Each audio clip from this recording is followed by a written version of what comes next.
Bonjour, donc on se retrouve aujourd'hui pour parler épilation. Je n'aurais jamais pensé aborder ce sujet en vidéo, je n'ai absolument pas d'explication pour décrire ce phénomène, mais je suis comme beaucoup de personnes, une jeune femme qui s'épile, mais en fait c'est l'une de vous qui m'a suggéré sous un post Facebook ou je sais plus, ou Instagram, en gros je vous avais demandé des idées pour de futurs articles, de futures vidéos, et l'une de vous m'a demandé de réaliser une vidéo à ce sujet, et quelques-unes ont répondu derrière: ah oui mais ça serait chouette que tu me parles de tout ça. C'est vrai que je ne vous ai jamais parlé d'épilation, en tout cas je ne crois pas. Je ne sais pas vraiment pour quelle raison, mais en tout cas j'ai quand même un petit passif, un petit vécu dans le domaine, puisque donc j'ai 27 ans, bientôt 28. Ça fait au moins 15 ans, bon, ça dépend de la partie du corps, mais au moins une quinzaine d'années que je m'épile, presque 15 ans, et j'ai pas mal tâtonné dans pas mal de directions. Donc cette vidéo n'est pas du tout une référence, je ne vais pas vous faire la bible de l'épilation, mais je viens en fait vous partager mes astuces, mes conseils et les étapes par lesquelles j'ai pu passer pour arriver aujourd'hui à une routine d'épilation qui me convient très bien. Voilà, sachant que tout ça c'est bien sûr extrêmement personnel, ça dépend de votre type de peau, de vos habitudes, etc. Mais moi en tout cas je suis très contente de la façon dont je m'occupe de mes poils. Donc voilà, je viens partager ça avec vous. Tout a commencé, il était une fois, une jeune fille approchant de l'âge de l'adolescence, donc je sais plus à quel âge exactement je me suis mise à m'épiler, mais je me souviens de l'année de 5e. Alors je ne sais pas quel âge on a en 5e, peut-être 13 ans, quelque chose comme ça. En tout cas je sais pas pourquoi, mais j'ai cette année en tête. Donc moi j'ai commencé par m'épiler les aisselles, puisque c'est là que les poils sont arrivés en premier, puis les demi-jambes et bien plus tard le maillot. J'ai pris la décision, comme beaucoup de jeunes filles, d'opter pour la même méthode d'épilation que ma maman, puisque à cet âge-là je crois qu'on manque cruellement de repères, et que voilà, la meilleure solution encore c'est de se calquer sur ce que sa maman fait, donc c'est comme ça que j'avais démarré. Donc je m'épile 3 parties du corps: les aisselles, les demi-jambes et le maillot. On va commencer par les aisselles. J'ai commencé par me raser les aisselles au rasoir, puisque c'est ce que ma maman a toujours fait. Et pour elle, ça se passe très bien. Il faut savoir que j'ai pas une pilosité extrêmement développée, hein. J'ai beau être brune, j'ai assez peu de poils. Mais alors sous les aisselles, je sais pas, je crois que Dame Nature, au lieu de mettre un soupçon de poils, elle a mis une caisse. Je sais pas ce qu'elle a fait, mais je pense que j'ai quand même plus de poils que la normale à cet endroit-là. En tout cas, j'en ai pas, enfin j'ai pas une forêt vierge, mais comparativement à ce que j'ai sur le reste du corps, c'est assez inhabituel. Donc j'ai commencé par raser, ce qui est une solution très rapide, très efficace. Vous pouvez le faire tous les jours sous la douche, mais le rasage, comme vous le savez peut-être, entraîne une repousse très rapide, et je trouve que ça m'avait densifié les poils. Ils étaient de plus en plus épais, de plus en plus noirs, et j'étais très complexée par ça, puisque je portais pas de débardeur, je faisais toujours attention à avoir les bras vers moi, enfin bref, c'était quand même devenu un petit complexe. Donc je me suis renseignée assez vite, enfin en tout cas dès que j'ai eu les moyens et l'opportunité de le faire, je me suis renseignée au sujet de méthodes d'épilation définitive, donc j'ai opté pour une épilation au laser. Je ne crois pas qu'on ait vraiment le droit de conseiller des médecins ou quoi que ce soit. Je vous rappelle que l'épilation au laser fait partie de la médecine esthétique, ça n'est pas quelque chose qu'on peut faire dans un institut de beauté, c'est quelque chose qui est à prendre très au sérieux. Le laser, on s'en sert à la base pour des causes et pour des problèmes médicaux, et on l'a dérivé vers des préoccupations esthétiques au fil du temps, comme beaucoup de phénomènes en médecine de toute façon. C'est par exemple le cas du Botox, qui était utilisé pour plein d'autres choses et qui aujourd'hui sert en médecine esthétique. Donc à l'âge de... quel âge j'ai commencé? Je devais avoir 18 ou 19 ans. J'ai, on va dire, dépensé mes économies pour pouvoir m'offrir des séances d'épilation au laser. Donc je faisais ça à Lyon, donc je ne vais pas vous donner le nom du médecin, d'ailleurs je ne m'en souviens même pas, mais il existe de toute façon pas mal de centres de laser dermatologique, et donc c'était un centre laser qui était donc à l'origine prévu pour un usage médical et qui avait été du coup développé en usage esthétique. Quand je vous dis que ça n'est pas à prendre à la légère, c'est que le laser, il faut rencontrer un médecin pour savoir quelle puissance de laser, quel laser il doit utiliser sur votre peau. Le laser a de très très bons résultats sur les poils qui sont foncés et sur des peaux qui sont claires, puisque le laser, alors j'espère que je ne dis pas de bêtises, mais je vous dis ce que j'en avais compris à l'époque, le laser s'attaque à la pigmentation du poil, donc plus le poil est foncé et plus il est posé sur une peau qui est claire, et donc plus le contraste est important, plus le laser sera efficace. Donc combien il faut de séances pour se débarrasser des poils sous les bras? Moi je l'ai fait vraiment uniquement sous les aisselles, donc je ne peux pas parler pour le reste du corps. Moi il m'a fallu 4 séances, une fois que ces 4 séances se sont terminées, il me restait quelques poils résiduels mais qui étaient très clairs, type blond ou blond foncé. Le dermatologue m'a dit cela, on ne pourra jamais s'en débarrasser. Ce que vous pouvez faire, c'est continuer à les épiler d'une manière tout à fait conventionnelle. Je ne me souviens pas de combien de semaines étaient espacées les séances, de mémoire 1 mois ou 2. Voilà, je vous invite vraiment en tout cas à vous renseigner dans ce type de centre. Pour information, en tout cas moi c'était le cas là où j'étais. La première séance était, enfin la séance informative où vous rencontrez le médecin est gratuite. Et ensuite les séances de laser sont bien évidemment payantes, c'est très coûteux. Ça s'explique par le fait que c'est une technique qui est assez récente. Et puis au fil du temps, moi j'ai vu le prix de ma séance qui diminuait, puisque l'appareil avait plus ou moins été rentabilisé, ou en tout cas était en cours de rentabilisation. Donc il faut quand même compter 100 à 120 € la séance. Si vous trouvez des séances à 30 €, fuyez. Si vous trouvez des séances proposées par des gens qui ne sont pas médecins, fuyez aussi. Alors le geste peut être tout à fait réalisé par une infirmière, mais il faut avoir rencontré un médecin pour discuter de la puissance du laser, etc. Le laser, c'est quelque chose qui n'est pas à prendre à la légère, donc par pitié, ne faites pas ça chez n'importe qui. Est-ce que je suis consciente de cette méthode d'épilation? Alors moi, ça m'a changé la vie, donc concrètement, oui. C'est douloureux, la séance ne dure pas longtemps, peut-être, je sais pas, 30 secondes par bras. Hein. Le laser fait la taille d'une pièce de 20 centimes à peu près, non, peut-être même un peu moins. Bref, on passe sur la zone une fois, de toute façon, une fois sur chaque zone. C'est très douloureux parce que ça a une sorte de décharge électrique qui vous crispe complètement, mais c'est une douleur qui est très intense, mais très courte. Donc une fois que vous êtes sorti du cabinet, vous ne sentez quasiment plus rien. Les poils tombent, certains repoussent, c'est pour ça qu'il faut y retourner plusieurs fois pour arriver à éradiquer tous les poils. Moi je suis très très contente de cette méthode. Comme je vous dis, ça m'a vraiment changé la vie puisque j'ai été très complexée par cette zone, et donc il me reste, comme je vous disais, quelques poils résiduels que j'épile avec un épilateur électrique. Alors je sais que quelques-unes vont grincer des dents en se disant mais comment fait-elle pour supporter ça? L'épilateur électrique, ça peut paraître... Enfin, ça peut donner l'impression d'être un engin de torture, ce qui n'est pas si éloigné que ça de la réalité, mais je vous assure que c'est une question d'habitude. Moi j'utilise un épilateur sur mes demi-jambes, donc je vais vous en parler juste après, et sous mes aisselles depuis des années, et je ne sens plus de douleur. Je crois que les nerfs sont complètement anesthésiés et ne font plus leur fonction de récepteur de la douleur, donc c'est vraiment une question d'habitude. Si aujourd'hui, je sais pas, si vous avez 30 ans, vous n'avez jamais utilisé un épilateur de votre vie, vous allez trouver que la douleur est insoutenable. C'est à peu près la sensation que ça laisse la première fois qu'on s'en sert, mais je vous garantis qu'avec le temps, on s'y habitue. Alors côté épilateur, moi je possède un dinosaure que j'ai depuis très longtemps. Je me souviens l'avoir acheté avant de connaître mon chéri. Voilà, ça fait 12 ans qu'on est ensemble, donc ça vous donne une idée de la durée de vie de cet engin. Donc je ne sais pas si ce modèle existe encore, enfin non, c'est certain que non puisqu'il a plus de 12 ans. Moi c'est donc le Accessim Vision de la marque Calor. Voilà, je pense qu'il existe plein de modèles. J'ai vu qu'il y en avait qui s'utilisaient sous l'eau du bain, sous la douche pour avoir moins de douleur. Je n'ai jamais testé ces produits, je ne peux pas vous en parler. Il existe des modèles avec un applicateur de froid qu'on met au congélateur avant pour anesthésier la zone. Je n'ai jamais testé non plus. Moi celui-ci je l'ai depuis vraiment très très longtemps, et en fait il ne fonctionne même plus sans la charge, donc je suis obligée de l'avoir tout le temps branché, mais concrètement quand vous vous épilez dans une salle de bain, vous avez toujours une prise à disposition. Le seul inconvénient de ce produit, alors hormis la douleur, c'est que ça peut provoquer quelques points incarnés, donc il faut quand même gommer régulièrement la zone et appliquer éventuellement des soins pour poils incarnés que je vous présenterai en fin de vidéo. Je vous ai pas amené de gommage corps à proprement parler. Si vous cherchez le gommage corps le plus efficace concernant les poils incarnés, je ne peux que vous conseiller le gant de crin. Voilà, c'est pas très glamour, c'est pas très agréable, ça sent rien, ça s'utilise avec soit du savon noir, soit à sec comme ça. Mais alors, il n'y a rien de plus efficace pour déloger les poils incarnés. Les poils incarnés, pour ceux qui ne savent pas, ce sont les poils qui poussent sous la peau. À force de les épiler, au bout d'un moment, la racine du poil est un peu faiblarde, elle a du mal à faire sortir le poil à l'extérieur. Ça pousse sous la peau, ça peut provoquer des gènes, des douleurs, et puis surtout ça fait une sorte de bosse qu'il faut bien sûr extraire par la suite. Donc voilà, le mien est fourni, donc comme je vous disais, avec son câble, hein, donc le mien est bien vivant depuis cette grosse dizaine d'années.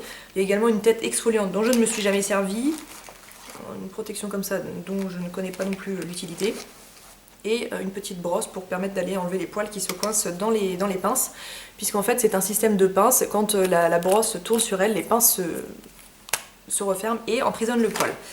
Donc voilà, je fais ça quoi, sous les aisselles, on va dire une fois par mois, hein, histoire d'être sûr qu'il n'y a rien qui traîne. Je suis tranquille, donc après pendant un paquet de semaines, oui je fais ça à peu près une fois par mois, je calcule pas mais c'est à peu près ça. Et voilà comment je m'en sors, mais en tout cas si vous avez un problème de pilosité, je ne peux que vous conseiller d'aller vous renseigner chez un dermatologue pour le laser. Moi je n'ai fait que les aisselles au laser, les jambes ça n'est pas possible, je vais y revenir plus tard, mais j'ai les poils qui sont beaucoup trop clairs, je m'étais renseignée. Et le maillot, je pourrais le faire, ça me travaille un petit peu, mais il est possible que j'opte pour une épilation laser pour le maillot à l'avenir. Ensuite, l'épilation des demi-jambes. Alors moi j'ai fait le choix de ne m'épiler que les demi-jambes depuis toujours, hein, depuis que j'ai commencé à m'épiler. Donc je m'arrête en fait juste au-dessus du genou. Pourquoi j'ai fait ce choix-là? Parce que les poils que j'ai sur les cuisses sont très fins, c'est vraiment une sorte de duvet, c'est à la rigueur c'est blond ou blond foncé, et l'été de toute façon ça devient complètement blanc à partir du moment où je m'expose au soleil. Donc j'ai fait ce choix-là, je suis absolument pas complexée par ça et je ne vois absolument aucun intérêt à m'épiler jusqu'au-dessus de la cuisse. Donc voilà, j'ai toujours fait de cette façon-là. J'ai commencé à m'épiler les jambes assez tard, enfin assez tard, j'ai pas commencé à 12 ans, mais j'ai dû le faire à 14-15 ans peut-être. Plus pour suivre un phénomène de mode que mes copines à l'école avaient, hein, pour être tout à fait honnête avec vous. J'avais pas vraiment beaucoup de poils à l'époque, voire pas du tout. Et en fait, une fois que j'ai commencé à les épiler, j'ai l'impression qu'ils ont fini par revenir. Donc est-ce que si j'avais attendu jusqu'à mes 18 ans, les poils auraient fini par apparaître? C'est tout à fait possible, mais en tout cas ça je ne l'ai jamais su. Ma maman s'épile les jambes à l'épilateur depuis des années avec un appareil qui s'appelait l'Epilady dans les années 80. Donc j'ai fait exactement comme elle, et donc elle m'a dit bah voilà, serre les dents, franchement tu vas voir c'est pas agréable mais c'est la méthode d'épilation la plus efficace. En effet c'est super efficace, c'est super rapide, l'épilateur vient arracher le poil à la racine, donc quand le poil repousse il faut qu'il redémarre de son tout début de cycle. Oui d'ailleurs je vous ai pas dit pour le laser, mais le laser enlève le poil à la racine et élimine également le bulbe du poil, c'est pour cette raison qu'il ne repousse pas. Donc l'épilateur a ce grand avantage de vous laisser tranquille pendant au moins 3 semaines. Avec le temps, donc ça fait donc une dizaine d'années maintenant que je m'épile les jambes à l'épilateur, avec le temps les poils ne repoussent plus, je ne sais pas par quel phénomène, mais en tout cas je trouve ça génial, mais j'ai des zones en fait sur mes jambes où les poils ne repoussent plus. Voilà, comme je vous disais, j'ai pas pu opter pour le laser puisque sur les jambes j'ai des poils qui sont très fins et très clairs, qui sont vraiment blond foncé, voire châtain très clair. Donc le laser n'aurait pas pu être efficace de ce côté-là. Moi en tout cas l'épilateur me convient tout à fait, et il arrive que je dirais 1 fois ou 2 fois par an, j'aille me faire épiler les jambes en institut au moment où je fais faire mon épilation du maillot, qui est l'étape suivante, pour faire un truc un peu net, puisque je trouve que cette sensation post-cire, en tout cas cire chaude sur les jambes, est très agréable, et par exemple pour l'été je trouve que c'est vraiment la tranquillité assurée. Donc il m'arrive de faire ça en institut de temps en temps, mais clairement c'est un caprice, je pourrais tout à fait continuer de le faire avec l'épilateur. Est-ce que je compte en acheter un nouveau? Eh ben pas du tout, hein. Tant que celui-ci fonctionne, je le garde, mais il est certain que le jour où celui-ci tombe en panne, bah déjà je vais pas pleurer, ça fait très longtemps que je l'ai, et je rachèterai son équivalent dans une marque ou dans celle-ci. En tout cas, moi je ne veux absolument pas sortir de cette méthode d'épilation. Et on va passer maintenant à l'épilation du maillot. Alors je ne me souviens pas quand j'ai commencé à m'épiler le maillot, j'ai pas vraiment de souvenir. J'ai une pilosité qui est assez faible de ce côté-là, pour vous donner une idée sans trop rentrer dans les détails, mais si je porte une culotte, moi rien ne dépasse, hein, donc j'ai pas vraiment de soucis de ce côté-là. Je fais ça à la cire froide depuis quasiment toujours, en tout cas j'ai pas souvenir d'avoir fait ça avec autre chose. Malheureusement j'ai un petit peu mal préparé cette vidéo, je n'ai actuellement plus de cire froide avec moi, j'ai fini mon dernier paquet très récemment. J'ai utilisé pas mal de marques pour essayer de voir ce qui se faisait dans différentes marques, pour voir s'il y avait des produits qui étaient plus efficaces que d'autres. Et j'ai testé il y a quelques mois la marque Acorel, donc c'était la marque qui m'avait fait parvenir des produits par le biais d'un bureau de presse. Et je peux vous dire que parmi toutes les bandelettes de cire froide que j'ai pu essayer, ce sont clairement les plus efficaces. Elles ont une belle composition enrichie en aloe vera et en cire d'abeille de mémoire. Pas de parabènes, pas de parfum, et moi j'avais tendance avec certains produits très parfumés à faire des sortes de réactions allergiques. Alors j'avais pas des boutons plein de maillots, mais un petit peu des démangeaisons ou des petits boutons rouges, sachant que des démangeaisons à cet endroit là, très sincèrement on pourrait clairement s'en passer, hein. Il y a plus agréable et il y a plus élégant. Donc voilà, je suis restée du coup avec cette marque Acorel qui se trouve... alors moi j'avais acheté ça chez Monoprix la dernière fois, mais je crois qu'on peut trouver ça également dans des magasins bio, puisqu'il me semble que c'est une composition qui est assez étudiée, et je crois que tout ce qui est magasin d'alimentation bio, etc. Revendent cette marque. En tout cas je vous mettrai un lien sous la vidéo, j'imagine qu'il y a une case point de vente pour pouvoir retrouver ça. Alors la marque propose pas mal de kits, il y a un kit corps qui est très bien fait, c'est celui que j'avais reçu avec des bandes donc de toutes les tailles, pour faire les aisselles, les jambes, le maillot, etc.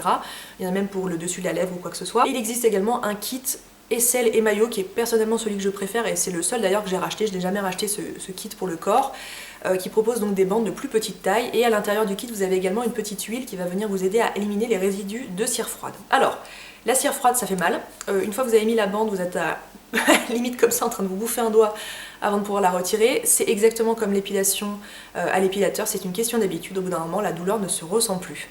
Donc je fais ça à domicile chez moi du mieux que je peux, et c'est quand même une épilation que je trouve fastidieuse, pas facile. Je trouve que cette zone est quand même pas très simple à épiler, donc on va dire une fois tous les mois, non plutôt une fois tous les 2 mois, je me rends en institut pour faire quelque chose d'un petit peu plus net. Le problème je trouve avec l'épilation du maillot, c'est que pour que ça soit très net il faut laisser repousser les poils, donc c'est peut-être pour cette raison que je finirai par aboutir à une épilation au laser à ce niveau là, puisque je trouve que c'est jamais vraiment net en fait. Donc je vais y réfléchir, peut-être qu'un jour je m'y mettrai, mais voilà à peu près comment je m'en sors. Je vais dire ça parce que je trouve que c'est un petit peu grotesque, mais bref. Certaines personnes opte pour une épilation de cette zone là, donc à la cire la plupart du temps. J'ai un peu de mal à imaginer venir mettre un épilateur à cet endroit là. Moi je n'ai jamais opté pour la cire puisque j'ai un petit duvet très légèrement teinté mais qui n'est pas extrêmement voyant. Donc pareil, de ce côté-là, je me suis penchée sur la méthode que ma maman utilise depuis toujours, à savoir la fameuse célébrissime crème Jolene, qui se trouve en... alors j'allais dire en parapharmacie, mais je suis pas sûre, moi je l'achète chez Monoprix, qui est ni plus ni moins qu'une crème décolorante à base d'eau oxygénée. Donc vous avez à l'intérieur, je vais vous montrer comment ça se présente, vous avez l'eau oxygénée, un lactif qui est une sorte de poudre que vous venez mélanger en fait avec une crème. La crème, elle, j'allais dire ne contient pas de décolorant, mais je crois qu'elle en contient quand même un petit peu. Vous venez mélanger à... alors c'est pas à part égale, hein. Il faut 2 parts de crème pour 1 part d'activateur, donc la fiole avec la petite poudre.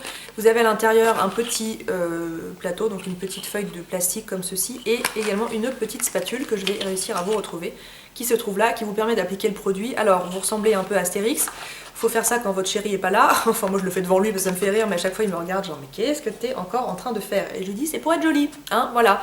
C'est pour pas avoir un gros duvet noir au-dessus de la lèvre. Donc, est-ce que je vous recommande cette méthode plutôt que l'épilation? Ça, c'est vraiment à vous de voir. Si vous êtes très complexé par ce petit duvet au-dessus de la lèvre, il faut peut-être penser à une méthode avec une épilation.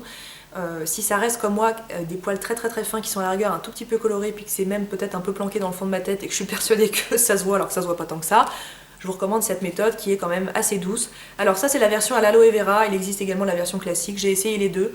J'ai jamais trouvé que la version à l'aloe vera était plus douce que l'autre. Ça chauffe quand même, ça picote un petit peu sur le dessus de la lèvre, mais en tout cas ça passe très vite. Et après un temps de pause de, à chaque fois il faut que je relise le mode d'emploi parce que je m'en souviens pas. Après un temps de pause de 15 minutes, vous rincez à l'eau froide et voilà, en effet la lèvre est un tout petit peu inflammée, donc il faut le faire plutôt en fin de soirée, histoire d'être tranquille pour toute la nuit après, pour que la peau se repose. Mais c'est une méthode de décoloration en tout cas qui fonctionne très bien. Je pense qu'il existe d'autres marques, hein. Il n'y a pas de raison qu'il n'y ait que Jolene sur le marché. Mais moi j'ai jamais utilisé autre chose et ma maman non plus, donc voilà, j'ai toujours fait comme elle.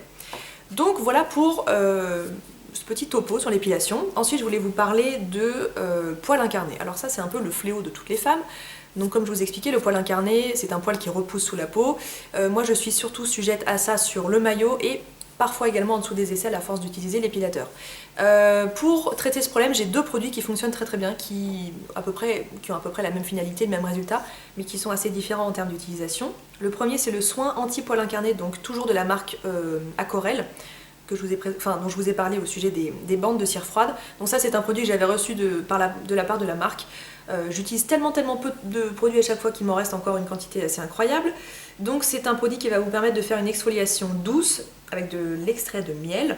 Et il y a également des acides de fruits qui luttent contre la formation des poils incarnés. Donc application quotidienne sur les zones sujettes aux poils incarnés. Moi je ne dirais pas vraiment application quotidienne. Faites-le éventuellement 1 ou 2 jours avant de vous épiler, histoire de faire ressortir tous ces poils. C'est un soin qui fonctionne très bien et donc sachez que lui a une formulation bio, ce qui peut être intéressant par rapport au deuxième produit que je vais vous présenter, qui est le soin Akerat 30 de la marque Aven, donc qui n'est pas un soin bio mais qui se trouve pour le coup en parapharmacie. Donc Aven, moi c'est une marque en laquelle j'ai une grande confiance. Je ne me souviens pas qui avait parlé de ce produit sur sa chaîne YouTube, je crois que c'était Colline de la chaîne Et pourquoi pas Colline, mais je ne suis pas certaine. Alors cette crème à l'origine n'est pas faite pour le soin des poils incarnés, c'est une crème zone localisée pour les peaux à tendance kératosique, donc des peaux un petit peu épaisses et squameuses. Donc en fait c'est une crème, pareil, qui doit être dosée également avec des acides de fruits, hein. J'ai pas sa composition mais ça doit être à peu près le même mode d'action, qui va venir grignoter la surface de la peau mais d'une façon assez profonde, hein, ça n'a rien à voir avec un gommage, pour libérer les poils incarnés donc qui sont situés sous l'épiderme. C'est un produit à appliquer de façon très légère puisque c'est super efficace, il y a un petit embout pointu comme ça qui est bien pratique pour doser le produit. Pareil, à appliquer 1 ou 2 jours avant son épilation pour faire ressortir ces petits poils. Et voilà, c'est un énorme tube, moi ça fait une éternité que je l'ai, hein. Je pense que le truc est complètement périmé, mais il n'a pas changé d'aspect, pas changé d'odeur, mais pour la micro bille que je mets sur les zones concernées une fois tous les 46 du mois, parce que ça m'arrive pas non plus très souvent, franchement j'en ai pour toute une vie. Donc voilà, deux solutions qui peuvent vous aider à ce sujet-là. Sachez aussi que pour prévenir les poils incarnés, je vous conseille, donc comme je vous disais, les gommages. Comme je vous disais, pour moi le gant de crin c'est vraiment ce qu'il y a de mieux, mais sachez qu'il existe également toute une panoplie de gommages sur le marché. Essayez de privilégier ceux au sel marin ou au sucre qui ont des grains qui sont tout de même assez abrasifs et qui peuvent vous aider justement à éliminer les peaux mortes et à éviter l'apparition et l'installation des poils incarnés. Donc voilà, bah écoutez, j'espère que j'ai abordé tous les sujets. En tout cas, si vous avez des questions, j'ai peut-être pas abordé le détail de chaque méthode, mais si vous avez des questions auxquelles je peux répondre, bah, comme d'habitude, n'hésitez pas. Et puis j'espère que cette vidéo aura été informative et qu'elle aura aidé notamment les personnes qui se posaient des questions à ce sujet. Je vous embrasse et on se dit à très bientôt.